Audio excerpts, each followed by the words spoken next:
मैया खोल दी केवाड़ ऐनी रौरे दुआर लेके पूजावा के थाल बानी कबही से खाड़। मैया खोल दी केवाड़ ऐनी रौरे दुआर लेके पूजावा के थाल बानी कबही से खाड़। बाटे अरज माई दर्शन देखाई राउर पौआ पखारे आइल बानी माई रौरे दुआरे आइल बानी मैया आरती उतारे आइल बानी।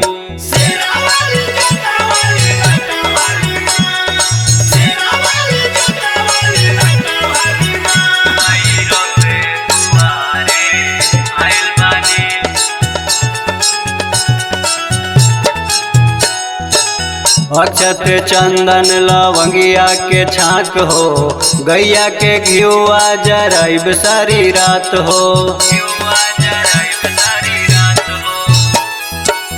अक्षत चंदन लवंगिया के छाक हो गैया के घिउआ जराइब सारी रात हो। नवमी में 9 दिन पाठ करवाइब राउर महिमा उचारे आइल बानी माई पौआ पखारे आइल बानी माई आरती उतारे आइल बानी।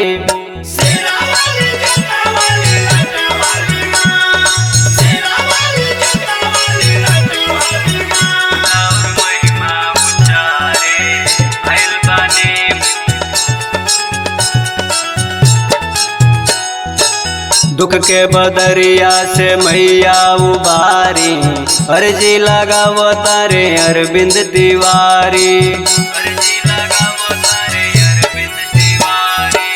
दुख के बदरिया से मैया उबारी अर्जी लगावतारे अरविंद तिवारी। हे महामाई तनी महिमा देखाव अपन भगिया संवारे आइल बानी माई आरती उतारे आइल बानी माई पौआ पखारे आइल बानी।